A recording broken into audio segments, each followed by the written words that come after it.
তুর্য আমাকে চুড়ি খুলতে দিচ্ছে না। আমি বারবার বললাম শব্দ শুনলে শিপিন উঠে যাবে, তারপরও শুনে না। আমি ওর চোখের দিকে তাকিয়ে দেখি ওর চোখ লাল হয়ে আসে। আমি বুঝতে পারলাম তুর্যর তার মধ্যে সে নেই। এই অবস্থায় তুর্যকে এখন বেসামাল করা যাবে না, তাইলে আমি শেষ। আর এমনিতে উনি রেশমির সাথে ওইসব করছে, এখন আমি সুযোগ দিলে আমার সব শেষ হয়ে যাবে। তাই রুমের দরজা খুলে বেলকনিতে দাঁড়িয়ে আসি। কোথাও যাবার আর জায়গা নেই। কিছু সময় বেলকনিতে দাঁড়িয়ে থেকে আবার রুমে গেলাম। গিয়ে দেখি তুর্য নিচে বিছানা করে শুয়ে আছে। আমি শিপিনের পাশে গিয়ে শুয়ে পড়লাম। ঘুম আসতেছে না, ফোন টিপছি। যতক্ষণ শুয়ে ফোন টিপছি তার মধ্যে তুর্য দুবার পানি খাইছে। সে কি সত্যি পানি খেতে উঠে নাকি আমাকে দেখার জন্য উঠে কে জানে। তারপরও আমি ঘুমাই না। একটু পর আবার উঠে পানি খেতে গেল। তখন আমি লাইট অন করলাম। দেখি ওনার শরীর ঘেমে গেছে, চোখগুলো লাল হয়ে আছে। আমি জিজ্ঞেস করলাম কি হয়েছে। উনি কথা না বলে হাতে ইশারা দিয়ে বলল কিছু না। আমি বিছানা থেকে উঠে দাঁড়িয়ে গেলাম। ওনার কিছু একটা তো হয়েছে, কিন্তু কি হয়েছে কিছু তো বুঝতে পারলাম না। আমি ওনার কাছে গেলাম, জিজ্ঞেস করলাম ওনার শরীর খারাপ নাকি। উনি কোনো উত্তর না দিয়ে চুপ করে আসি। শুধু একবার বলল টক জাতীয় কিছু আছে নাকি রুমে। আমি বললাম টক কিছু নেই, লেবু আছে। উনি বলল না থাক, তুমি শুয়ে থাকো। এইবার বুঝতে পারলাম উনি কিছু খাইছে, তার চোখ দেখেই বোঝা যাচ্ছে। আমি জিজ্ঞেস করলাম আপনি কি নেশা করেন। উনি বলল মাঝে মধ্যে, তবে আজকে অনেক বেশি। আমি ওনাকে রেখে ভাবির রুমের দরজা টোকা দিলাম। জিজ্ঞেস করলো কে। আমি কথা বলতেই বলল ভাবি একটু অপেক্ষা করেন। 2-3 মিনিট পর দরজা খুলল ভাবি।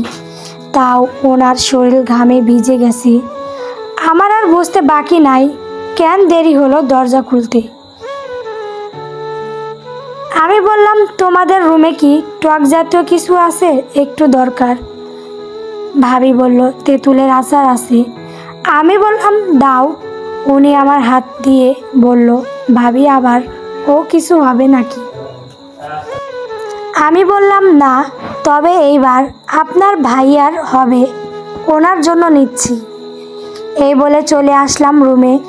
গিয়ে তুর্যের পাশে বসে ওরে আচার খাওয়াতে লাগলাম। টক খাওয়ানোর পর একটু ঠিক হয়েছে। রাত অনেক হয়ে গেছে, কেউ ঘুমাচ্ছি না। আমি তুর্যকে জিজ্ঞেস করলাম এইসব কি ছাড়তে পারবেন। উনি বলল চেষ্টা করব, তবে আজকে শিপিনের আম্মুর কথা বেশি মনে পড়ছে, তাই নিজেকে কষ্টের হাত থেকে বাঁচানোর জন্য এসব খাইলাম। আমি তুর্যকে বিছানায় চলে আসতে বললাম, নিচে থাকতে হবে না। উনি উপরে এসে শুয়ে আসে, আমি অপর পাশে শুয়ে আসি। মাঝখানে শিপিন। তুর্য শিপিনের কাছাকাছি এসে শুয়ে আসে, কিন্তু আমি না করলাম, কারণ ওনার মুখে গন্ধ, বাচ্চার সমস্যা হতে পারে। তাই আমি শিপিনকে নিয়ে নিচে চলে গেলাম।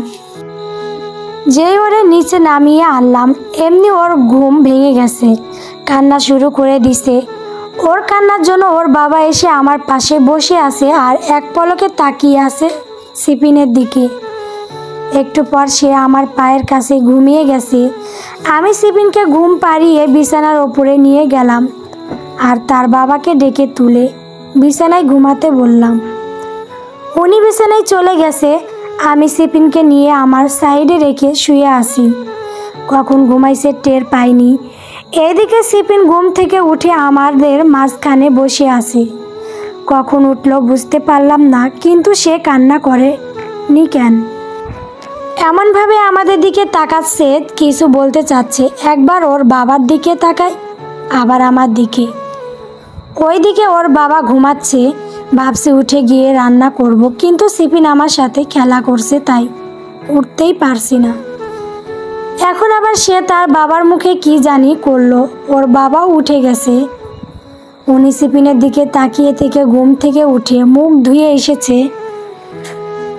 তারপর সিপিনকে তার বুকের উপর তুলে রাখলো। তার বাবার বুকে উঠে আমার দিকে তাকিয়ে হাসতে লাগলো সিপিন। সিপিনের জন্য আমরা একে অপরে এত কাছে চলে এসেছি যে আমরা বুঝতে পারছিলাম না। আমি লজ্জা পেয়ে উঠে যেতে চাইলাম, কিন্তু তুর্য আমার হাত ধরে বলল, এখন যাইও না, তুমি চলে গেলে সিপিন কান্না করবে। আজকে ওর মুখে অনেক হাসি, দয়া করে ওর হাসিটা নষ্ট করো না।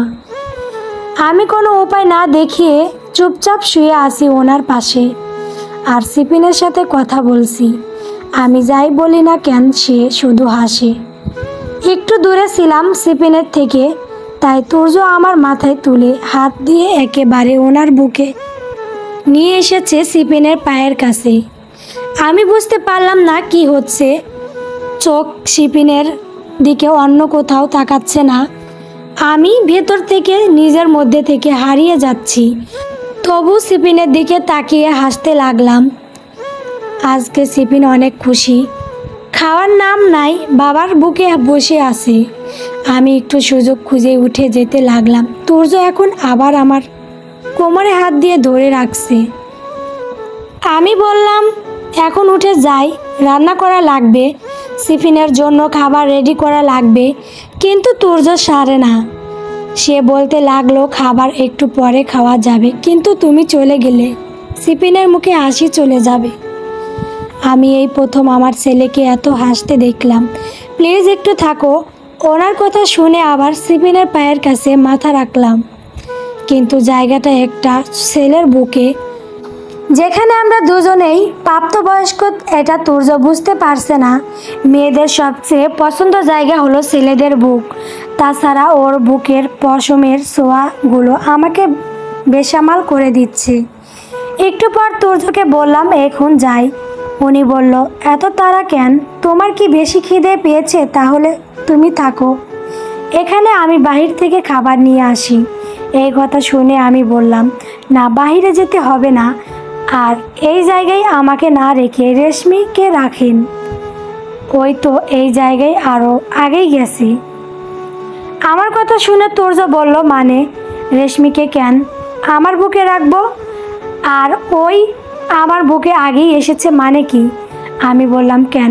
আমি যখন বাড়িতে ছিলাম তখন রেশমিকে আপনি কিছু করেন নাই মনে হয়? ওই কি এমনি এমনি সব খুলে শুয়ে থাকতো নাকি? সেটা তো আপনাকে দেবার জন্য করতো ওই সব। আমার কথা শুনে তুর্য রেগে গেল। বুক থেকে সিপিনকে নামিয়ে দিছে। আমার দিকে তাকিয়ে বলল, এমন মিথ্যা অপবাদ কেন দিচ্ছ? আমাকে কি তোমার এমন মনে হলো সে যেখানে রেশমি তোমার বান্ধবী তারে আমি কি ভাবি? সি সি। তবে এটা সত্যি, রেশমি সব খুলে সিপিনকে নিয়ে শুয়ে থাকতো, এমনকি আমার রুমেও এসেছে। তার এসব দেখে আমি বুঝতে পারছিলাম সে আমার সাথে শারীরিক সম্পর্ক করতে চায়। এটা তার চাহিদা ছিল স্বার্থ। ওই আমাকে বলছে সে লন্ডনে যেতে চায়, ওরে নিয়ে যেতে সে সিপিনকে দেখে রাখবে, আরও অনেক কিছু। এমনি কি সে আমার সাথে থাকার জন্য অর্ধনগ্ন হয়ে আমার রুমে এসেছে। তার চাওয়া ছিল আমাকে পাগল করে ওরে যেন লন্ডনে সিপিনের মা পরিচয় নিয়ে যায়। কথাগুলো এতদিন বলি নাই, তোমাদের বন্ধুত্ব নষ্ট হবে তাই তোমাকে বলেছিলাম ওরে বার করে দিতে। আর তুমি এইদিকে আমাকে দোষী করলে। আমি যদি কাউকে করি সেটা হবে সিপিনের আম্মু। এখন যদি সিপিন তোমাকে আম্মু ডাকতো তাইলে তোমার আর আজকে বিছানা থেকে ওঠা লাগতো না। কাল রাতে টক খেয়েছি কি এমনিতেই নাকি? নিজেকে কন্ট্রোল করার জন্য তোমাকে শাড়ি পরা দেখে মাতাল হয়ে গিয়েছিলাম। আমি মনে মনে বলতে লাগলাম, আই হাই, সিপিন তো আমাকে মাঝে মধ্যে মা মা করে ডাকে। প্লিজ সিপিন, এখন আর মা ডাকিস না। মনের মধ্যে ভয় চলে আসলো কখন জানি ডেকে ফেলে। আমি তুর্যকে বলে সিপিনের জন্য খাবার রেডি করলাম আর মনে মনে রেশমির কথা ভাবতে লাগলাম। সে এত খারাপ অগ্রিম কন্ডোমের প্যাকেট কিনে রাখছে, ওর সব দেখিয়ে যদি তুর্যকে বিছানায় নিতে পারে তাইলে তো ওর লাভ। মানুষ এমন কেন? এসব মেয়েকে বান্ধবী বলতেও লজ্জা লাগে। সিপিনের জন্য খাবার রেডি করে ওরে খাওয়াতে গেলাম। তুর্য আমাদের জন্য বাইরে থেকে খাবার অর্ডার করছে। এখন আমার রুম খালি হয়ে গেছে, ওনারা চলে গেছে। আমি সিপিনকে আমার রুমে এনে খাওয়াইলাম। একটু পর তুর্য বাহির থেকে খাবার ডেলিভারি দিছে, ওটা নিয়ে আমার রুমে আমি সিপিনকে খাওয়াচ্ছিলাম। ওর বাবা তখন বলল তাইলে এখানেই বসে খেয়ে নেই। তুর্য খাবার শুরু করলো। সিপিন তার বাবার দিকে তাকিয়ে আছে। আমি সিপিনকে তার বাবার সামনে বসিয়ে ফ্রিজ থেকে পানি আনতে গেলাম। এর মধ্যে বাপ পোলার মধ্যে কি হয়েছে জানি না, সিপিন ম্যা ম্যা করে কান্না করতে লাগলো। আমি এসে ওরে কোলে নিলাম। দেখি ওর মুখে ওর বাবা তার খাবার থেকে একটু সিপিনের মুখে দিছে, তাই কান্না শুরু করে দিছে। আমি তুর্যকে বললাম, আপনি কি পাগল? ওই বাচ্চা মানুষ, এসব খাবার সে কি ভাবে খাবে? আপনি আর এসব দেবেন না ওরে। আমি সিপিনের মাথায় হাতিয়ে দিচ্ছি কোলে নিয়ে। এখন তুর্য বলল, ওর মাথায় তো কিছু হয়নি, তো মাথা হাতিয়ে দিচ্ছ কেন? আমি বললাম, ওই কষ্ট পেয়ে কান্না করছে তাই মাথা হাতিয়ে দিচ্ছি। ওই আপনাকে ভয় পেয়েছে। আপনি রুমে চলে যান, আমি সিপিনকে নিয়ে আসি আপনার কাছে। দু বাপ বেটা একসাথে শুয়ে থাকেন, পরের সময় দিন, তখন দেখবেন ওই আপনার সাথে কথা বলবে। ও আপনি তো আর ওর কথা বুঝবেন না। তুর্য বলল, না এখন চলে যাব আম্মু, ফোন দিচ্ছিল। আমি বললাম, আবার কখন আসবেন? তুর্য বলল, জানি না, তুমি সিপিনকে দেখে রাখো। তুর্য রেডি হতে লাগলো। আমি আমার রুমে এসে সিপিনকে নিয়ে বসে আছি। তুর্য রেডি হয়ে এসে সিপিনকে কোলে নিতে চাইলেও সিপিন সে সময় আমাকে মা ডেকে ফেলেছে, এটা তুর্য শুনে ফেলেছে। তুর্য আবার বলল, আবার ডাকো মা। এইবার আর ডাকে না। তুর্য আমাকে বলল, সময়টা কম না হই। আমি বললাম, কি? আপনি যান, এখন বাসায় গিয়ে ফোন দিন। তুর্য চলে যাবার পর আমি দীর্ঘ নিঃশ্বাস ফেলে বললাম, বাঁচলাম আবার। যদি মা ডাকতো তাইলে আর আমার রক্ষা ছিল না। তুর্য চলে যাবার পর 6 দিন পার হয়ে গেছে। সে শুধু ফোনে কথা বলছে, কিন্তু বাসায় আসেনি। ওরা নাকি ফ্যামিলির সবাই মিলে ঈদের ছুটি কাটানোর জন্য ওনার নানার বাড়ি গেছে। ওখান থেকে ফিরে 2 দিন পর সে চলে যাবে। সে কোনোভাবে সময় বার করতে পারছে না। এদিকে আমিও বাসায় একা রুমের ভাড়াটিয়া বেড়াতে গেছে। আমি তুর্যকে বললাম, তাড়াহুড়ো করার দরকার নেই, সময় পেলে আসবেন, না হলে আসতে হবে না। সত্যি সে সময় সুযোগ করতে পারছে না, বাসা থেকে বের হতে পারেনি। তার ছুটির সময় শেষ, সে চলে যাবে আমাদের কাছে, আসতে পারেনি। তাই ওর মন খারাপ, সিপিনকে দেখতে না পারার ওর মন ছটফট করতে লাগলো। আমি বললাম, আপনাকে চিন্তা করতে হবে না। আপনার ফ্লাইট কখন? উনি বলল, রাত 11টায়। আমি বললাম, ঠিক আছে, আমি 10টার দিকে সিপিনকে নিয়ে এয়ারপোর্টে থাকবো। কথা বলা লাগবে না, শুধু সিপিনকে 2 চোখে দেখে যাবেন। যথাসময়ে আমি সিপিনকে নিয়ে এয়ারপোর্টে গেছি। তুর্যর সাথে ওর বাবা ওর থাকবে। 1 নাম্বার টার্মিনালের সামনে দাঁড়িয়ে আছি, তুর্যকে নিয়ে দেখছি না। একটু পর কালো একটা গাড়ি থেকে নামলো ওরা বাপ ছেলে, সাথে ওর আম্মুও ছিল। তুর্য দূর থেকে তাকিয়ে আছে আমার আর সিপিনের দিকে। 1 মিনিটের মধ্যে সে চলে গেল। এখন আমারই খারাপ লাগছে, কেমন একটা মায়া কাজ করছে জানি না। সিপিনকে নিয়ে বাসায় চলে আসলাম। আমারও কলেজ খোলা, ক্লাস করতে হবে নিয়মিত। আমাকে যারা দুনিয়াতে এনেছে তাদেরকেও তো নিরাশ করতে পারবো না। লেখাপড়ার দিকেও মন দিতে হবে। বাসায় গিয়ে সব গুছগাছ করে আমি সিপিনকে নিয়ে টিভি দেখতে বসলাম। একটু পর ভাড়াটিয়া ভাবি আসলো, ওনার জামাই বাসায় নেই। আমি ভাবিকে বললাম, আপনি সিপিনের কাছে একটু থাকেন, আমি বাইরে যাব, কিছু কেনাকাটা আছে। ভাবিকে বসিয়ে আমি বাইরে গেলাম। বাসার জন্য কিছু জিনিসপত্র কিনে নিয়ে আসার সময় অচেনা একটা নাম্বার থেকে কল আসলো। ফোনটা রিসিভ করতেই একজন বলল, আমি তোর ফুপি, তোর বাপের অ্যাক্সিডেন্ট করে হাসপাতালে, তুই বাড়ি আয়। সত্যি উনি আমার ফুপি ছিল। আমি জিজ্ঞেস করলাম, কেমনে কি হলো এটা, না শুনেই ফোন কেটে দিছি। আমি সাথে সাথে মাকে ফোন দিলাম। মাও বলল, আমি তোর বাবাকে নিয়ে হাসপাতালে আসি, তোর যদি মন চাই তাইলে দেখতে আয়। আমি এখন চিন্তায় পড়ে গেছি, সিফিনকে কার কাছে রেখে যাব? আমাকে ছাড়া তো সে থাকবে না। আমি চিন্তা করলাম সিফিনকে নিয়ে যাব। বাসায় গিয়ে ভাবিকে বললাম, আমার হাতে সময় নেই, সিফিনকে একটু রেডি করে দিন, করে নিয়ে আমি আমার বাড়িতে যাব। ভাবি জানতে চাইলো কি হয়েছে। আমি বললাম, আব্বু অসুস্থ। ভাবি সিফিনকে রেডি করে দিল। আমি ব্যাগে সিফিনের কাপড় সব কিছু নিয়ে সিফিনকে কোলে নিয়ে বাসা থেকে বের হয়েছি। টার্মিনালে গিয়ে টিকিট কাটলাম। বাচ্চার টিকিট লাগবে না, 30 মিনিট পর গাড়ি ছাড়বে। অপেক্ষা আর শেষ হয় না। একটু পর ভাবি ফোন দিয়ে বলল, আপনি কি গাড়ি দিয়ে যাবেন? আমি বললাম, হ্যাঁ, টিকিট কেটে ফেলছি। ভাবি বলল, সিফিনকে নিয়ে এই প্রথম এত দূরে যাচ্ছেন, একটু সাবধানে যাবেন, আর না হয় প্রাইভেট কার নিয়ে যান। আমি বললাম, সত্যি তো? সিফিনকে নিয়ে তাইলে গাড়িতে না প্রাইভেট কারে যাব, টাকা যত লাগে লাগুক। টিকিট ফেরত দিয়ে গাড়ি ঠিক করলাম। 18,000 টাকা চাই। আমি বললাম, কম হলে যাব। অন্য একজন 16,000 রাজি হলো। আমি বললাম, ওই জায়গায় নেমে বিকাশে টাকা দিব। ড্রাইভার রাজি হলো। সিফিনকে নিয়ে রওনা দিলাম। রাস্তার অনেকবার আমাকে ফোন দিছে, কত দূর আসলাম, কয়টা বাজবে আসতে। আমি টাইম বলতে পারছিলাম না, শুধু বললাম কোন হাসপাতালে নিছে।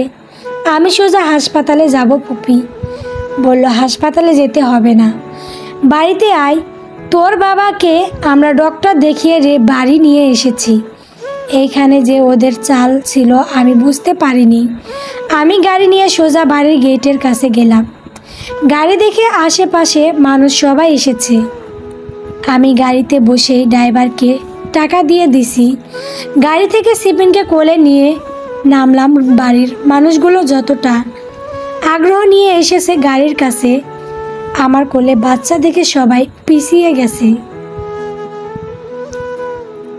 শুধু মা এসে বলল, রেশি, এটা কার বাচ্চা? আমি বললাম, ঘরে চলো, পরে বলবো। আশেপাশে মানুষ সবাই ধরে নিছে আমি বিয়ে করছি, এই বাচ্চা আমার। বাড়িতে যাওয়ার পর বাবার রুমে গেলাম। গিয়ে দেখি হাতে একটু ব্যান্ডেজ, তেমন কোনো গুরুতর না। আমি বললাম ফুপিকে, এসব নিয়ে মিথ্যা অভিনয় করবেন না। ফুপি বলল, তোরে না বললে তুই আসতি নাকি? বাবা জিজ্ঞেস করলো, এই বাচ্চা কার? আমি বললাম, সবাই জিজ্ঞেস করলে কারে উত্তর দিব? আমি মাকে বললাম, আম্মু তুমি আমার রুমে এসো। আমি আমার রুমে গিয়ে সিফিনকে আমার বিছানায় বসাইলাম আর মাকে সব কিছু বললাম, কিন্তু কেউ বিশ্বাস করে না। ফুপি আর বাবা মিলে আমাকে রুমে বন্দি করে রাখলো। আমার ফোন নিয়ে গেছে।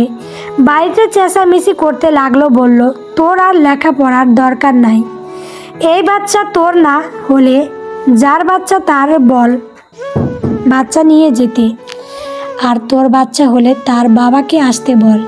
ফুপি বলল, ওরে বলতে হবে না।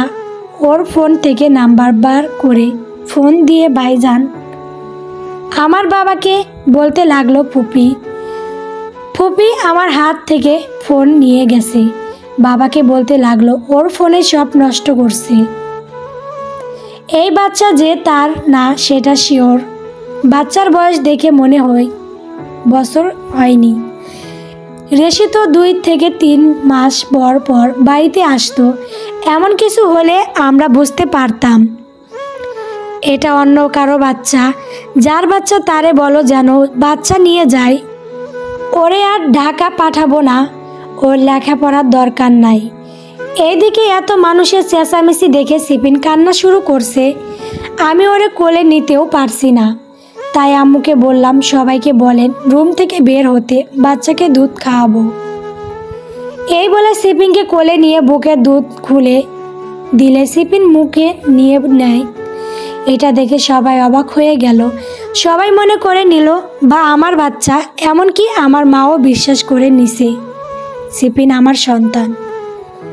আমার মা আমাকে বলল, কবে করলি এইসব? তোর পেটে বাচ্চা ছিল, আমরা কেন টের পাইলাম না? এখন আমি কি জবাব দিব বুঝতে পারছি না। এমন কিছু বলতে হবে যাতে আমাকে ঢাকা যেতে দেয়। আমি আম্মুকে বললাম, তুমি আমার ফোন নিয়ে আসো, তোমার জামাই ফোন দিবে। আর ওই ফোন দিয়ে ওর ছেলের খবর না পেলে পরে সমস্যা হবে। এ কথাগুলো আব্বুও শুনছে। একটু পর আমার ফোন দিছে। আমি সিপিনকে নিয়ে রুমের দরজা লাগিয়ে বসে আছি। ফোন হাতে নিয়ে দেখলাম তুর্য এখনও ফোন দেয়নি। ওই কি ওই জায়গায় পৌঁছাতে পেরেছে নাকি কোনো খবর তো দিল না। একটু পর মা রুমে আসলো, বলল খেতে আয়। আমি সিপিনকে আমার ছোট বোনের হাতে দিয়ে খাওয়া দাওয়া করে আবার রুমে চলে আসলাম। সাথে আম্মু আসলো। আম্মু আমাকে বারবার জিজ্ঞেস করে, বাচ্চার বাবা কই? আমি বলছি ঢাকা। মা আরও জিজ্ঞেস করলো, সত্যি কি বাচ্চা তোর? আমি বললাম, হ্যাঁ মা, সত্যি। আমার বাচ্চা না হলে কি আমার দুধ খায়? তখন আম্মু বলল, এতদিন গোপন করলি কেন? এর আগে যখন বাসায় আসলি তখন একদিন থেকে চলে গেছিস এই জন্য। আমি বললাম, হ্যাঁ। তার আগে যখন আসলে তখন তোর পেটে বাচ্চা ছিল না তো? আমি মাকে বললাম 7 মাস আগে এসেছি, তখন বাচ্চা ছিল, তোমরা বুঝতে পারোনি। আম্মুকে মিথ্যা বললাম, 5 মাস আগে গেছিলাম বাড়িতে, কিন্তু উনি এখন যা বলছি তাই বিশ্বাস করে নিচ্ছে। আম্মু শেষ জিজ্ঞেস করলো, কি করবি এখন? আমি বললাম, কাল সকালে ঢাকা চলে যাব। তোমার জামাই তার ছেলেকে ছাড়া থাকতে পারে না। মা বলল, ঠিক আছে, তোর বাবা হয়তো তোর সাথে কথা বলবে না, তোর জন্য ছেলের দেখছে। ছেলে সেনাবাহিনীতে জব করে, তাই তোর মিথ্যা বলে এখানে নিয়ে এসেছে। তোর বাবা যেমন সরকারি চাকরি করত, তোরেও সরকারি চাকরি করে এমন জনের সাথে বিয়ে দিবে বলে এতদিন আশাই ছিল। তোর ফুপি এসেছে, ছেলের বাড়ি যাবে তোর বাবার সাথে, কিন্তু সব শেষ হয়ে গেল। তুই যে সকালের চলে যাবি এত দূরে, তুই তোর ছেলেকে নিয়ে কেমনে কি করবি? আসার সময় না হয় তোর জামাই তোরে গাড়ি দিয়ে পাঠিয়েছে, এখন বাসে যেতে হবে। আমি বললাম, সেইটা নিয়ে টেনশন করতে হবে না, তুমি শুধু এখান থেকে বাস টার্মিনালে যাওয়ার জন্য একটা সিএনজি ব্যবস্থা করে দিও। সকালে মা ঘুম থেকে উঠে নাস্তা রেডি করছে, আমি তার আগেই রেডি। এখনও সিএনজি আসেনি, তাই বসে আছি। আম্মু মনে হয় আব্বুকে বলছে সিএনজিকে ফোন দিতে। আব্বু ফোন দিছে, একটু পর সিএনজি চলে এসেছে। আমি অল্প একটু খেয়ে সিপিনকে নিয়ে আব্বুর রুমে সামনে দাঁড়িয়ে বললাম, আমাকে মাফ করে দিয়েন আর দোয়া করবেন। আরেকটা কথা, আমি যদি মারা যাই তাহলে লাশ এই ঠিকানায় আসবে, তখন আর মুখ ফিরিয়ে নিয়েন না, দাফন করে দিয়েন। এটা বলে ছোট বোন আর মা বাবাকে জড়িয়ে ধরে রাখলাম। মা কান্না করছে, মার কান্না দেখে আমিও কান্না করে দিছি। আমার কান্না দেখে সিপিনও কান্না শুরু করছে। তাই দেরি না করে সিএনজিতে উঠে চলে আসলাম বাস টার্মিনালে। ওখান থেকে টিকিট কেটে বাসে উঠে গেছি। সিপিনের মুখটা মলিন হয়ে আছে। এই জায়গায় নতুন, মুখের ভিতরে আঙ্গুল দিয়ে চারপাশে তাকিয়ে তাকিয়ে দেখছি। গাড়িতে বসে নেট অন করলাম, তখন দেখলাম তুর্য অনেকবার কল দিছে, কিন্তু সে তো নাম্বারে কল দিতে পারতো। আমি ওরা ভয়েস মেসেজ করে দিলাম, সরি ডাটা অফ ছিল। এমনি তো জার্নি করলে আমার অবস্থা খারাপ হয়ে যায়, সেখানে সিপিনের কি অবস্থা। বাসায় যেতে যেতে রাত হয়ে গেছে। বাসায় গিয়ে গরম পানি করে সিপিনকে গোসল করিয়ে দিলাম। আমিও গোসল করে সিপিনের জন্য খাবার বানিয়ে ওরে খাওয়াইলাম। তারপর আমি খেয়ে শুয়ে পড়ছি। শুয়ে শুয়ে ভাবতে লাগলাম, সিপিন যদি আমার দুধ মুখে নিয়ে না খাওয়ার চেষ্টা করতো, তাইলে হয়তো এখন বাড়িতে আটকে থাকতাম। এখন কেমনে কি করব? লেখাপড়া বন্ধ করব না, যেভাবেই হোক বাবার স্বপ্ন পূর্ণ করব। সিপিনকে ঘুম পাড়িয়ে এখন আমি নিয়মিত পড়াশোনার মন দিতে লাগলাম। তোর যে এখন ফোন কম দিচ্ছে, কারণ কি? ওই তো এমন ছিল না, তাই আমি ফোন দিলাম, দেখি ওর ডাটা অফ। পরের দিন সকালে ফোন দিছি, তখন আমি ক্লাসে, ফোন ধরতে পারিনি। বাসায় গিয়ে কথা বলছি, ওর নাকি সিম সাসপেন্ড করে দিচ্ছিল, তাই কথা বলতে পারছিল না। এখন ঠিক আছে। আমি তুর্যকে বললাম রুম ভাড়ার টাকা দিয়ে গেছে, কি করব? উনি বলল, এটা তুমি রেখে দাও, এটা তোমার আর তোমার ছেলের খরচ। আমি যেটা দেব ওটা তুমি জমিয়ে রাখবা। আমি বললাম, বারবার আমার ছেলে বলে খোঁটা দিচ্ছেন।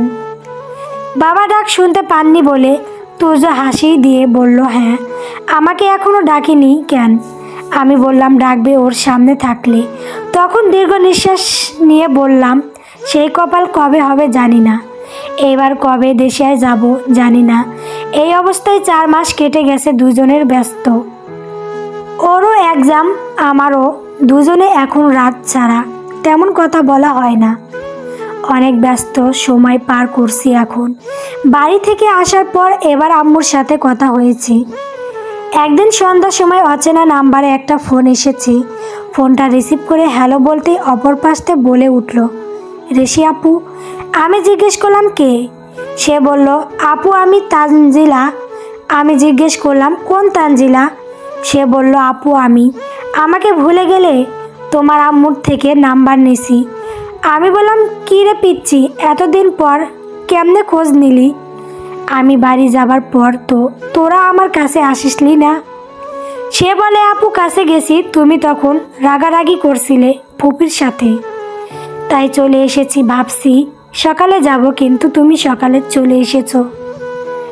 আপু তুমি ঢাকায় কোথায় থাকো? আমি বললাম, তুই তো চিনবি না।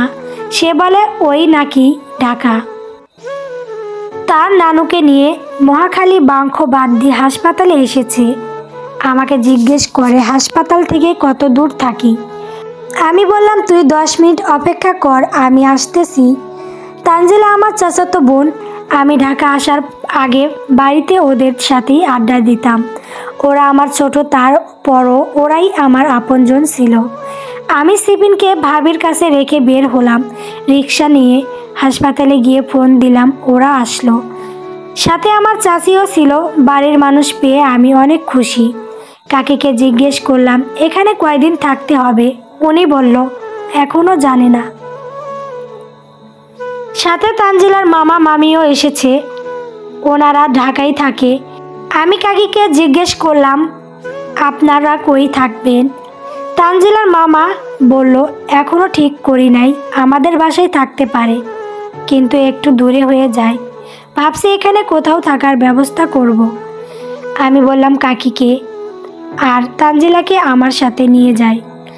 মামা বলল, তাইলে ভালো হয়, কাশি যেহেতু, তাহলে আপা তুমি রেশমির বাসায় থাকো। আমি কাকিকে নিয়ে বাসায় আসলাম। আমার রুমে জায়গা করে দিলাম। বললাম, কাকি আপনার যতদিন ইচ্ছে থাকতে পারেন।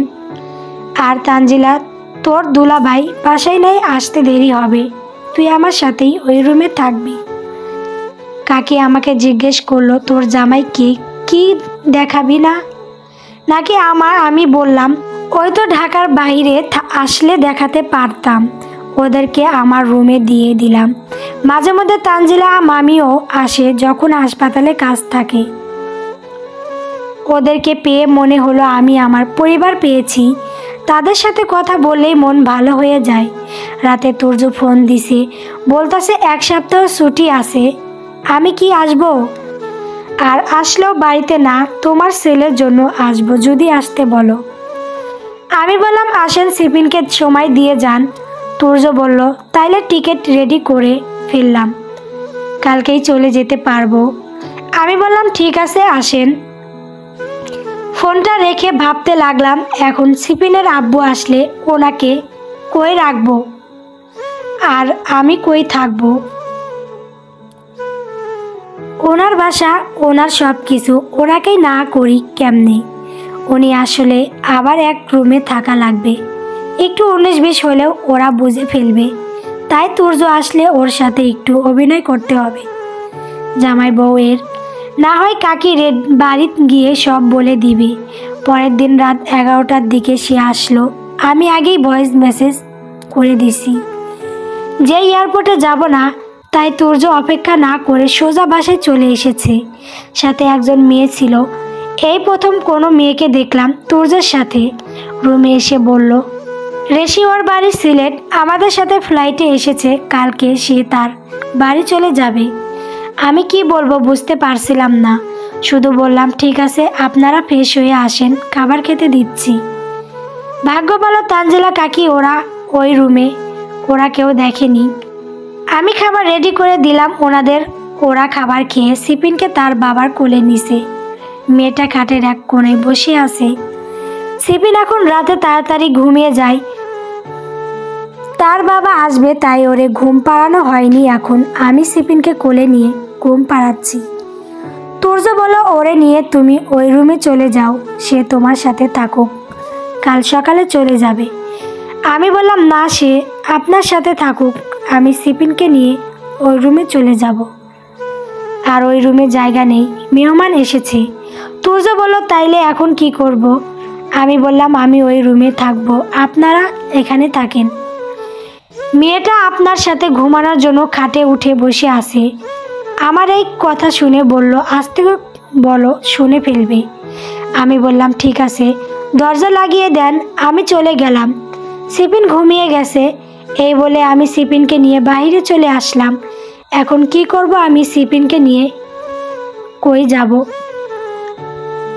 কাকিরা ওই রুমে ঘুমাচ্ছে। ওনারা জানে আজকে তুর্য আসবে, আমি তার সাথেই থাকবো।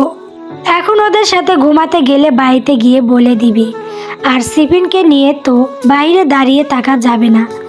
অনেক চিন্তা ভাবনা করে সিদ্ধান্ত নিলাম ভাড়াটিয়া ভাবির কাছে যাব। ছোট হলে ওনাদের কাছেই ছোট হব। দরজার কাছে গিয়ে ডাক দিলাম, ভাবি দরজা খুললো। আমি ভাবিকে সব কিছু বললাম। সে তার হাজব্যান্ডকে বলে খাটের নিচে বিছানা করে নিল, আমাকে উপরে থাকতে দিল। আমি বললাম, না, উপরে না, সিপিন যদি পিছু করে তাইলে সমস্যা, আমি নিচেই শুয়ে থাকি। তাদেরকে ওপরে রেখে আমি সিপিনকে নিয়ে নিচে শুয়ে পড়লাম। গল্প গোপন সংসার।